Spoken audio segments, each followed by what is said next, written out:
Alright, so the first part of making a border is kinking the stakes at the right height.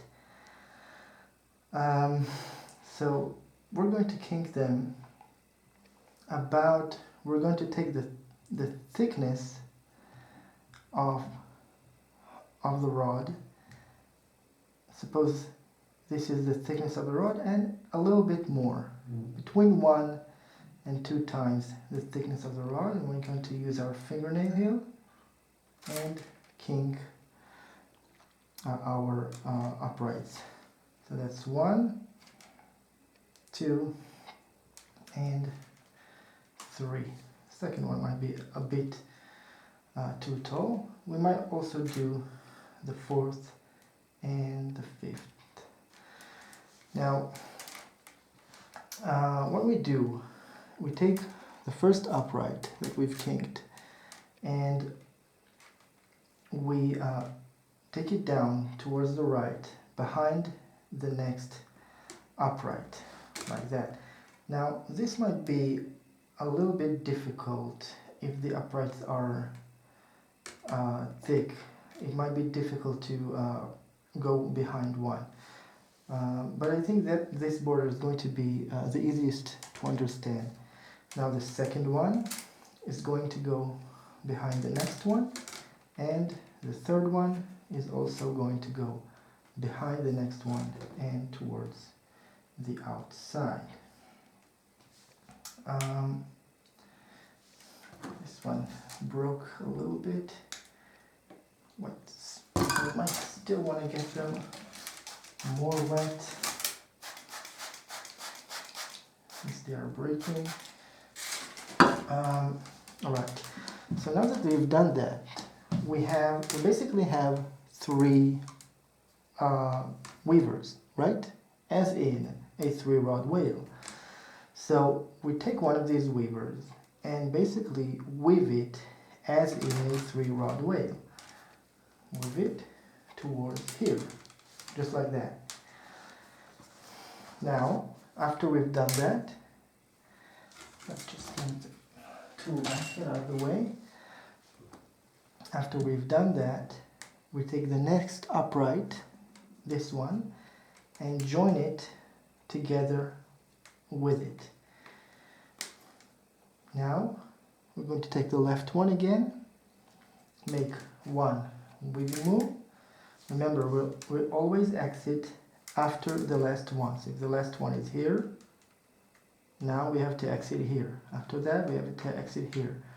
So we exit here, 1 weaving move, and we take down an upright.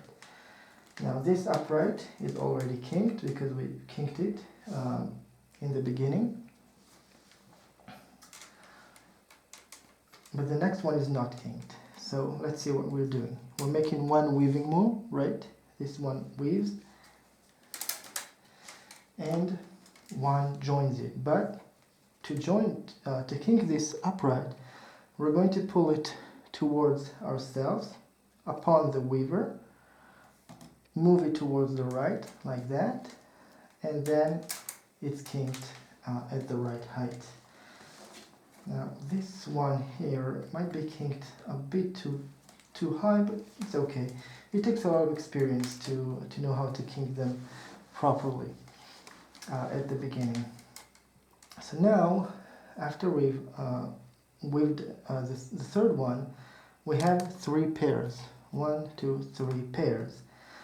Of these pairs, we are only taking the right one. We have, or you might say the inner one. The left one stays. It's actually finished its work. So this one weaves, and after each weaving move, we're taking down an upright. But don't forget to kink it properly before you take it down. 1 weaving move and taking down an upright. Just like a 3-rod whale. Now, these two, you don't really count them, right? They're already finished. we are only looking at the pairs. We have 3 pairs. This is the left pair, so we're taking the inner one or the right one from this pair. One weaves, one joins it. One weaves, one joins it.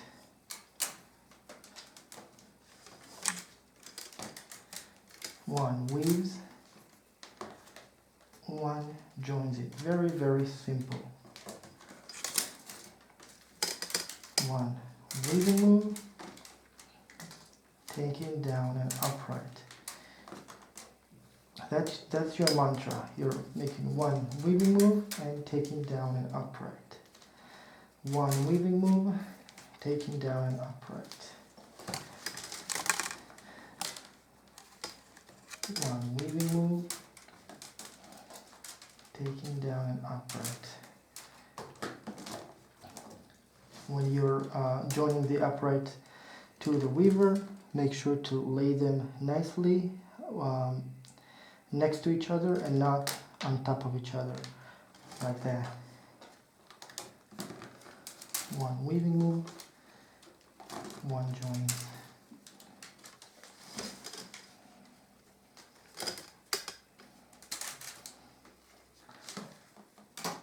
To replace one that's broke, we basically just cut it like that.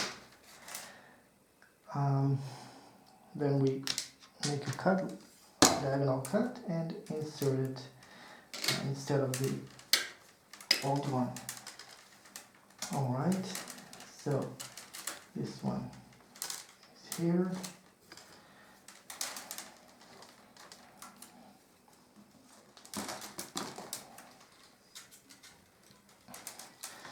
Sometimes the border might be easier to make on a table. So yeah, find the way most comfortable to you. Alright, so we're almost at the finishing part. Kink in and join in. Now, as you can see, this weaver here, where we have to get out here, these ones get out in front of this upright, but it's already been woven, right? So the next one is going to go right here, between this one and this one, which means we have to thread it. So I would like to do this before I thread, and we're going to be very careful not to kink our weaver.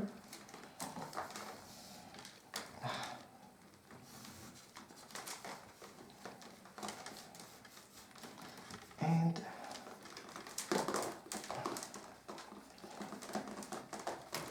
beautiful. Didn't kink it. Now the last upright joins it, right? We're going to kink it like that, and I like to kind of soften it and thread it gently. Make our way, being careful not to kink it. It did kink. I did kink, but it's okay. Alright, so now after we've taken down the last upright, we are at the finishing part, as I like to call it. But before we start the finishing part, let's once again get our weavers wet. Make sure there are no accidents. Alright, so now we have 3 pairs left. 1, 2, 3 pairs. We're taking the first one, right? The one that has to work right now, the inner one of the left pair, and this is the one that has to work right now. Maybe do something like that to keep it from breaking. And now we're going to need to use our bodkin. This weaver has to get out after the last one, right? This is the last weaver. So the next one exits here, right? But it exits here. If you look at the other, at everything else we've done, it exits here, right next to this upright that has been kinked here from the outer side, right? Look at this one, for example, this one. It comes in right next to the upright that has been kinked here, right? Right next to it, and comes out here. This is what we're going to do here, and we're going to make it in one motion. So we're going to insert our bodkin in like this, and now we're going to take it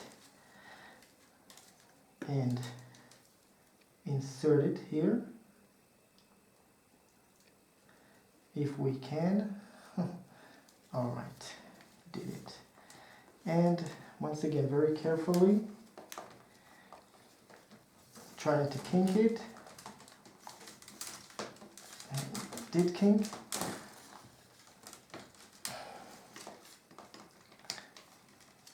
Let's just open up a space here. All right. It did kink, but it's okay. When you use your bodkin, it might leave some black color on the material, and it doesn't look so good. So this is the first one. Now the second one does the exact same thing, right? We have two more to go. This would be the second one. So let's once again arch it a little bit, curve it, soften it. And if the last one exits here, the next one exits here, together with this upright. So we're making an opening here, just like that, and threading it through carefully.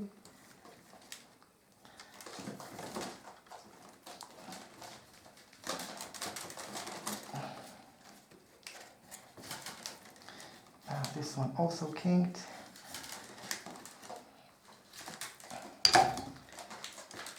This is a very bad kink here. I'm going to try to use something to make it disappear. Pretty much. All right. In the future, we'll see other ways to insert and to finish the border, but for now, we'll do it like this. Last one, right? We have three. I already kinked it. All right, so let's open up the space here. We have to join this one and exit here. All right, great. Opening up a space.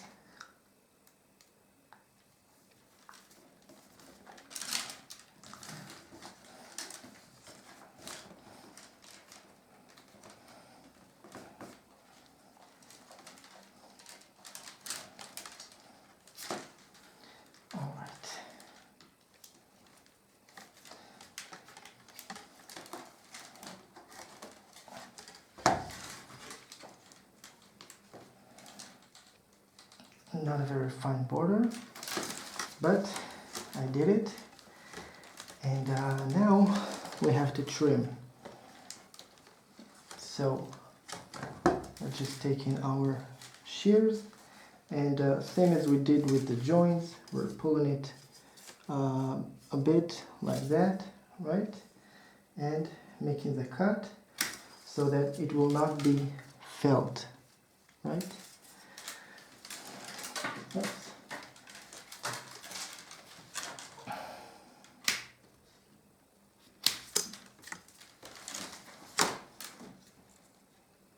Can you see? Oh, I can't really see what I'm doing, right? Let's try a different angle here. Something like that. Alright. Like that, so it will not be felt. Beautiful.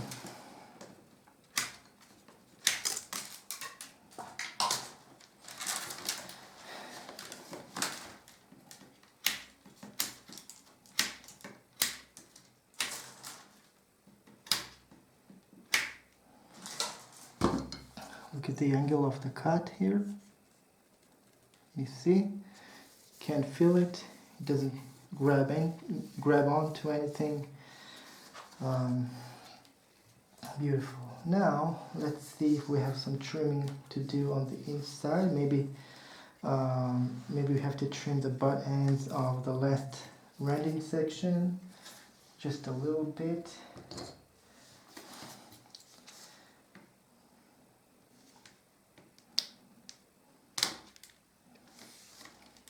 It's going to be difficult now. Yeah, it's fine the way it is, I think. What's this? Alright.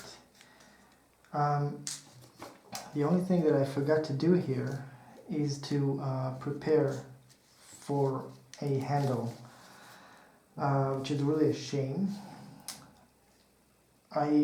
We're going to have to work harder on the handle because we didn't prepare for it.